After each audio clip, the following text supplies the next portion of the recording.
From 1200 to 1178 BCE, an unknown group of seafaring raiders attacked the seaside cities of the Mediterranean.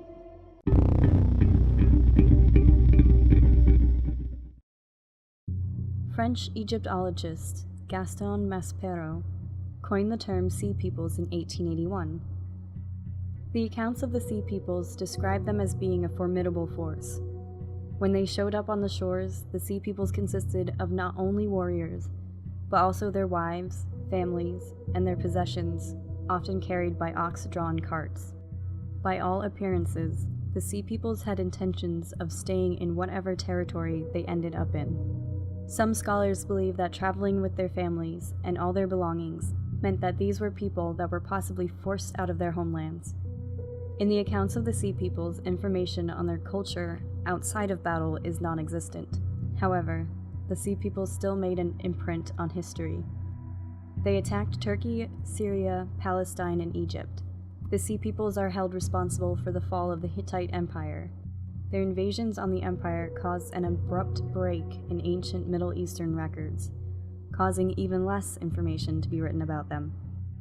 They ransacked the Hittite Empire's capital of Hattusis, and were probably responsible for destroying Ugarit on the Syrian coast, along with Alaka in northern Syria.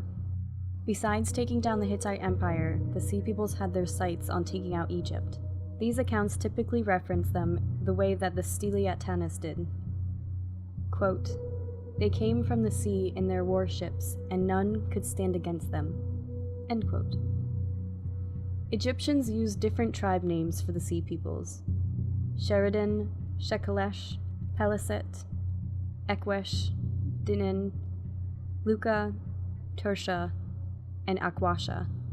This leads some scholars to believe that the Sea Peoples might have been a confederation of peoples coming together to find a new home. 3 pharaohs have extensive records of their battles and victories over the Sea Peoples. Ramses the Great, Merintha, and Ramses III all claimed victories over the Sea Peoples. In Ramses the Great's accounts, the Sea Peoples are mentioned as allies of the Hittites, and that they also served as his own mercenaries. There is no mention of where they came from, which suggests that the people reading this account would have known exactly who the Sea People were. During the second year of Ramses the Great's reign, he defeated the Sea Peoples in a naval battle off the coast of Egypt. He did this by allowing their ships to approach the mouth of the Nile, where a small Egyptian fleet was waiting in a defensive formation. When the Sea Peoples attacked what they believed to be a small force, Ramses launched his full attack from their flanks and sunk their ships. After the battle, the Sea Peoples were forced into Ramses' army, with some even serving as his elite bodyguards. The way Ramses the Great's accounts were written gave the impression that he had ended the Sea Peoples' threat. However, they were not done with Egypt yet. Merenthep, Ramses the Great's son, had his own troubles with the Sea Peoples. By this time they had allied themselves with the Libyan chief Merai in order to invade the Nile Delta during the 5th year of Merenthep's reign. The accounts say that the Sea Peoples came from the seas to the north. The Sea Peoples were referred to as coming from Ekwesh, Teresh, Luka, Sheridan, and Shekelesh.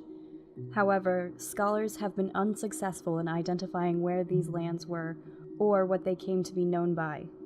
Before the battle at Pi-Yer, Merenthep prayed, fasted, and consulted the gods on strategy in order to defeat the Sea Peoples and the Libyans. The Egyptian force ended up killing over 6,000 of their opponents and took members of the royal Libyan family as prisoners. Merenthep declared victory, and Egypt's borders again were secure. In the inscription on the walls of the Temple of Karnak and on the stele of Merenthep's funerary temple, the Sea Peoples are described as formidable opponents, and he took pride in defeating them.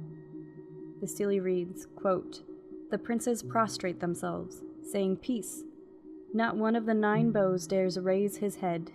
Libya is plundered, while Hatti is peaceful. Canaan is seized by every evil. Ashkelon is carried off, and Gezer is seized. Unom is made as that which never existed. Israel is wasted without seed. Kor is made a widow of Egypt. All the lands are at peace. Everyone who travels has been subdued by the king of Upper and Lower Egypt." End quote. 9 bows is the term Egyptians gave to their enemies. Merenthep's claims of ending the Sea People's threat were, like his father's, not quite true. The Egyptian trading center at Kadesh was destroyed by the Sea Peoples during the reign of Ramses III. The Sea Peoples were at it again, and attempted another invasion of Egypt. The Sea Peoples raided the coast before setting their sights on the delta. After Ramses III defeated them, the Sea Peoples came back with brute force. Again, they were allied with the Libyans, and they fought with the confidence of an assured victory. These attacks were after the Sea Peoples had destroyed the Hittite Empire, so their confidence was very high. Ramses III chose guerrilla warfare tactics over field engagement, and set up ambushes along the coast and down the Nile. He hid his archers along the shoreline in order to rain down arrows on the Sea People's ships. Once the ship's crew were dead, the archers were to set the boats aflame with flaming arrows. Ramses III had crushed the naval attack. For the invading land force, he employed the same tactics, and the Sea Peoples were finally defeated. The records show a glorious victory where many of the Sea Peoples were killed or even taken prisoner and forced into the army, navy, or even sold as slaves. Ramses III would describe the invasion in his victory account. It states, quote, "All at once the lands were removed and scattered in the fray. No land could resist their arms, from Hatti, Kod, Karchemish, Arzua, and Alashaya, on being cut off at one time. A camp was set in Amaru. They desolated its people, and its island was like that which had never existed. They were coming forward toward Egypt, while the flame was prepared for them. Their confederation was the Pelest, Tejeker, Shekelesh, Dinen, and Weshesh lands united. They laid their hands upon the lands as far as the circuit of earth. Their hearts were confident and trusting, as they said, 'Our plans will succeed.'" End quote. After this defeat, the Sea Peoples vanished from written record. There are no accounts of them after 1178 BCE, despite being the most feared sea raiders in the Mediterranean for nearly 100 years. Although scholars don't know for certain where the Sea Peoples came from or went, there are some theories that float around. They could have possibly been Etruscan, Trojan, Italian, Philistines, Mycenaeans, or even Minoans. Other theories state that they could have been from the Aegean, the Anatolia region of Turkey, and/or Asia Minor. As for where they went, there are 3 theories. The Sea Peoples were either completely destroyed, moved on to a land where they were able to settle, or they just simply assimilated into the cultures they tried to conquer. Unfortunately, the accounts of the Sea Peoples don't give us much evidence as to where they hailed from, or really where they went. Thank you for watching my video. If you enjoyed it, don't forget to leave a like, and check out my other videos. If you like my content, please consider subscribing. If you already are subscribed, thank you for your support. My social media links are in the description if you want to follow those. And as always, sleep tight, friends.